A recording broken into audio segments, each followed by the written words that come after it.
next year I want to compete in a bodybuilding competition. I'm planning on showing my starting physique in a minute. I'm just diving into this 1.5 year long journey. Hope you join me.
I woke up this morning feeling so excited, like anything is possible.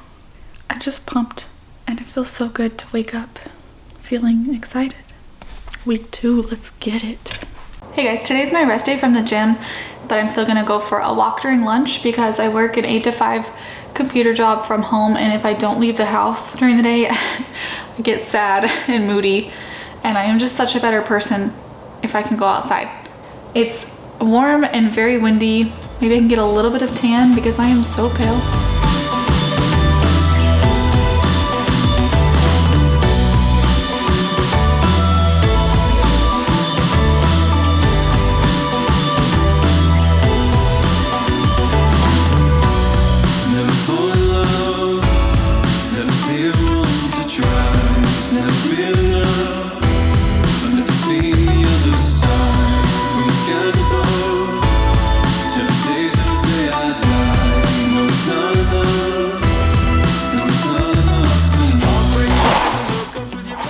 If you are vegan and you have a hard time getting your protein, try this lentil pasta.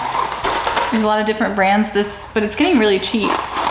And this one, for a 2-ounce serving, you get 13 grams of protein. And the ingredients, it's just red lentil flour. There's a little bit of a texture difference, but you get used to it and it's really not bad. But I have no idea when the last time I had real pasta is. This is really good. So I'm gonna have this with some Newman's Own Saccaroni marinara sauce. It's got really good ingredients. You can get in the fridge, it's fine. Basically just vegetables and a little bit of oil. That's all that's in there. And some boca meat crumbles. So this has 11 grams of protein for a 1/2 cup and only 60 calories. So good source of protein is a soy protein. I do try to kind of vary my protein sources. That's what I'm having for dinner tonight. Plus some leftover sweet potato. I'll put my macros for this meal somewhere on the screen. But it's also super easy because it's barely even cooking. It's just making pasta.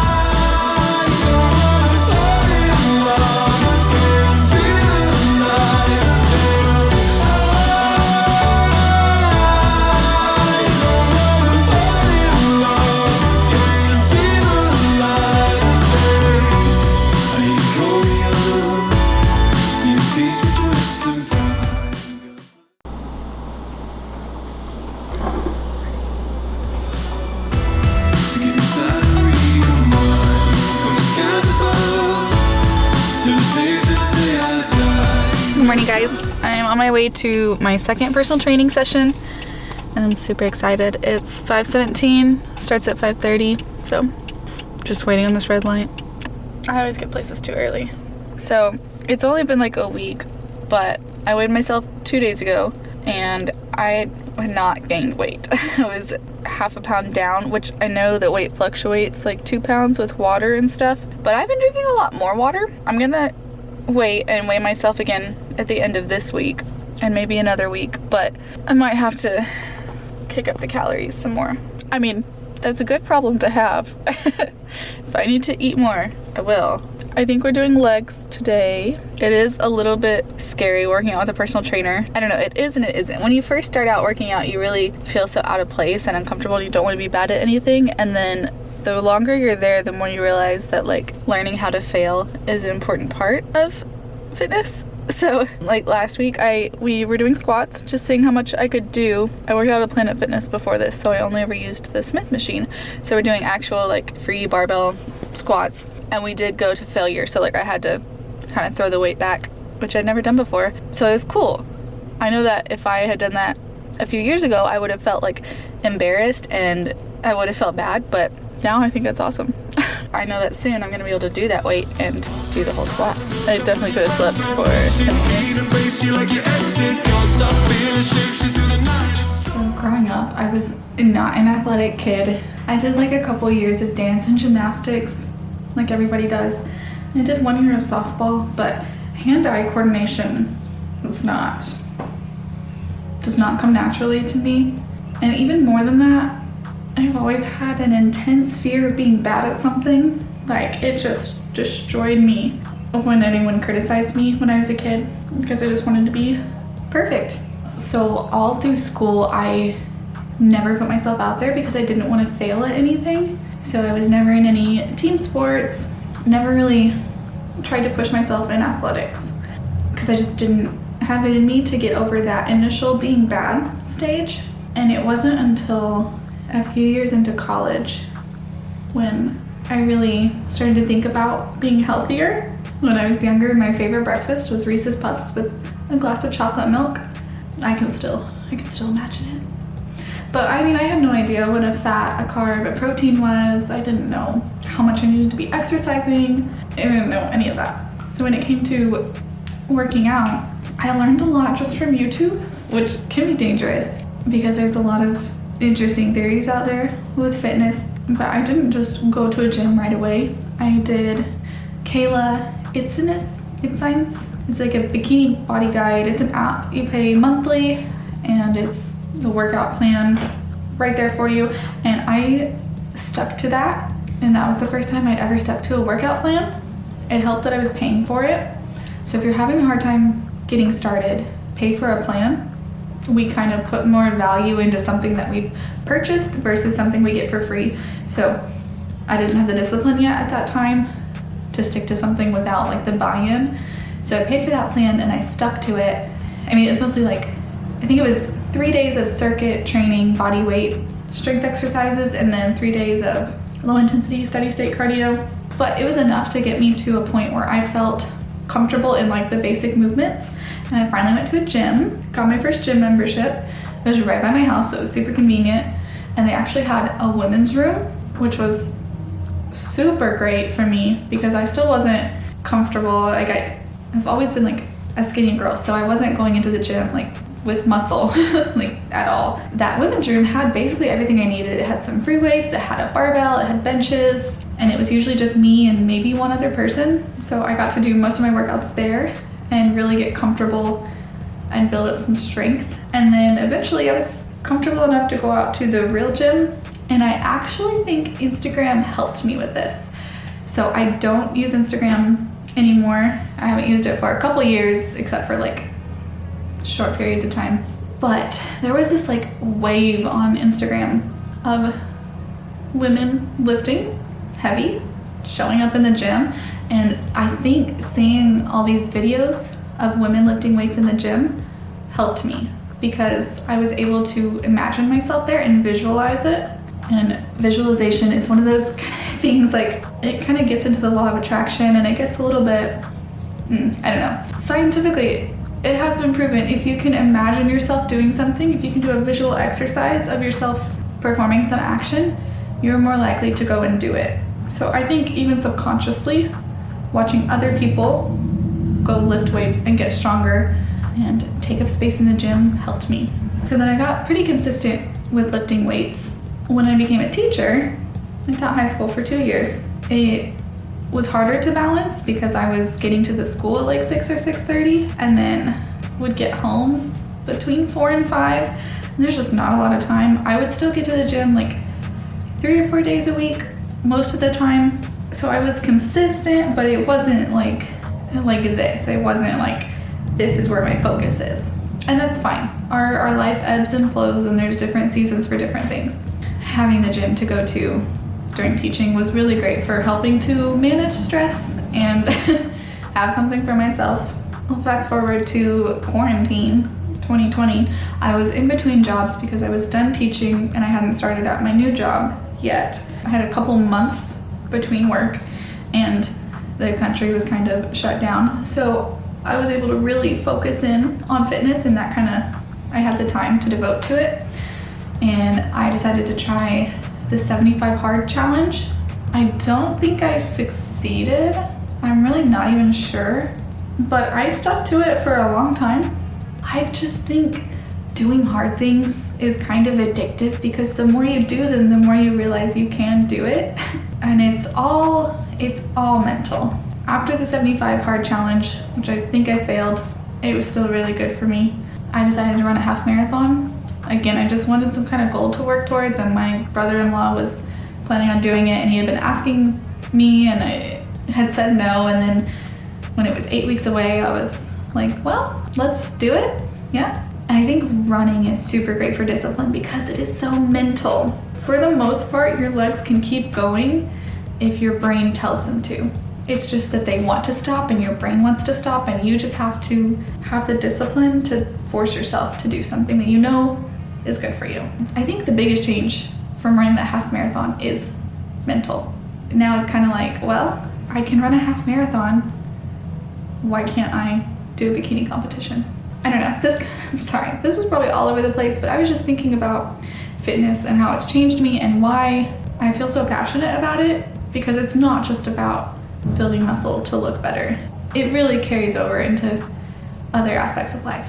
I'm gonna drink my smoothie, do some work.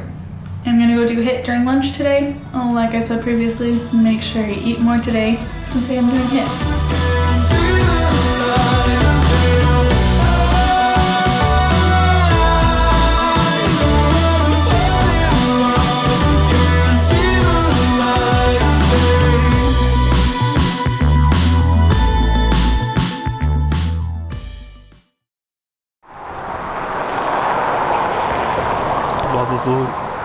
Good morning, guys. It's Thursday morning. It's 5:49 and I don't feel like vlogging right now, but I'm going to because this is one of those mornings where I woke up and my brain was like, you could just sleep in, and I was like, I could, and then my brain was like, you could work out in the evening, and then I was like, no, I hated that, it's too busy, because I worked out in the evening yesterday and it was too busy. And if I didn't have this goal, I probably would have just taken today off. But since I do have this goal, I just feel more, I have a little bit more motivation and a little more discipline, hopefully. So I'm going this morning.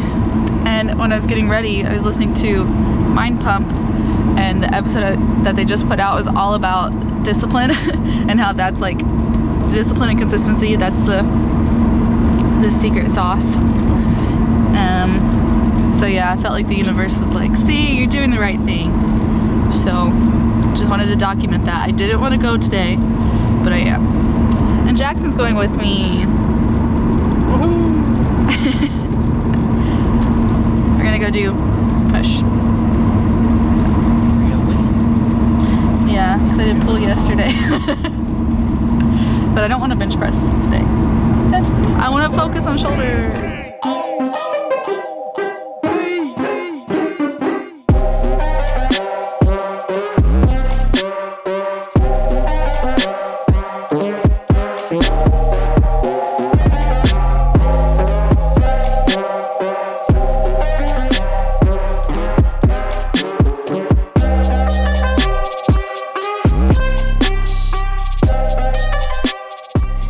We did it. Yes, we did it.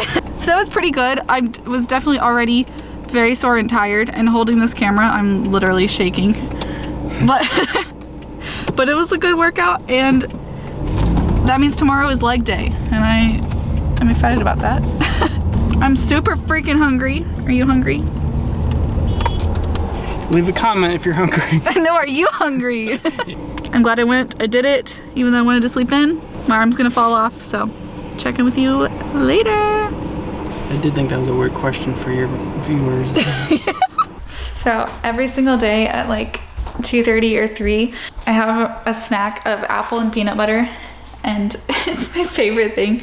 I call it apple time, and I don't know why I am so obsessed, but Fuji apples with freshly ground peanut butter, it's beautiful. Since I'm trying to actually track my food and make sure I'm eating enough and getting the right amounts of things, I've been trying to track my peanut butter, and I just cannot bring myself to just scoop out like 2 tablespoons of this and put it with my apple, because that just seems so limiting. Because what I usually do is I cut up the apple and I dip it, and I don't want to change that. So what I've been doing is I will just weigh it before I eat anything, 161 grams, and then I'll eat my apple and peanut butter like normal, and then weigh it again, and then just whatever the difference is how much peanut butter I had. And since I'm trying to bulk up, I don't have to limit myself, which is fantastic. So I usually have like 3 or 4 tablespoons of peanut butter, which is a lot. It's one of those things, before you track your food, you think like, oh, okay, yeah, I probably just have like 2 tablespoons, but no, it's more. Now let's see how much is left. 114. So 161 minus 114, 47 grams of peanut butter. Just about 1.5. So that's just a little over 3 tablespoons. So it's 7:40. It's like the end of the day, but I need to top off my macros, and I'm pretty hungry. And I think I forgot to eat one thing yesterday, so I'm gonna eat even more today. So that means I need like at least 300 more calories, I think. Jackson, what do I want to eat? Our pantry's not very pretty right now. I think I want something with this. Rice cake. That would only be like 100 something calories. Okay, you guys are in my cabinet now. If I have 2 of these, 70 plus 150, quick math, 220 plus a banana. End of the day, I'm gonna have 2 rice cakes with this chocolate almond spread that tastes like Nutella. I've never had Nutella, but I imagine this is what Nutella would taste like. I like it, I don't know. And I'm gonna have banana on top of that. And I'm excited.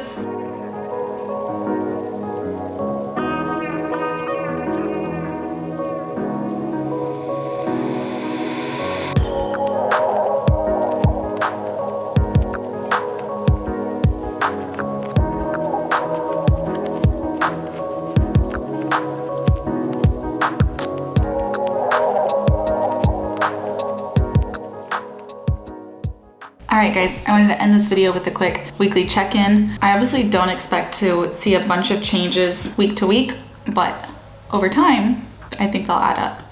So I did go ahead and weigh myself this morning, and I am up 0.6 pounds, which is right on target. I should be gaining about half a pound a week if I have my macros correct. I'm really happy with that. Weight does fluctuate, so I'll have to make sure that this is a trend next week and the week after. As long as the trend shows that I am slowly increasing, then good. Did go ahead and take a few measurements, and as far as I can tell, they're the same as last week. Of course, I'm not gonna see crazy changes. There could be like centimeter differences, but I'd also like to see progress in my lifts and just getting stronger since I'm eating more. One goal I think I'll break fairly soon is pull-ups. The most pull-ups I've done in a row is 5, so I'd love to do 6. I'm feeling pretty good about everything. I definitely have some self-doubt, and sometimes when I'm lying there trying to sleep at night, I'm like, what am I doing? Like, why do I think I can do this? But so far, everything's on track. I'm gonna keep going. I think I'm gonna start looking more into getting a coach. I would just really like to have someone who is a part of this world tell me how much work I have to do to get to the stage. I really don't know if I need to build muscle for a full year and then compete next year, or if I could possibly compete at the end of this year. I have no idea. So I'm gonna be looking more into coaches, so I'll show you guys that process. I'll also start posing. I'll show you guys that whenever I do it. It's gonna be funny the first time. The first 10 times, I'm sure. I actually hit every single goal so far with like water and calories and protein and workouts. So that feels good. That's week 2. I'll see you guys next week.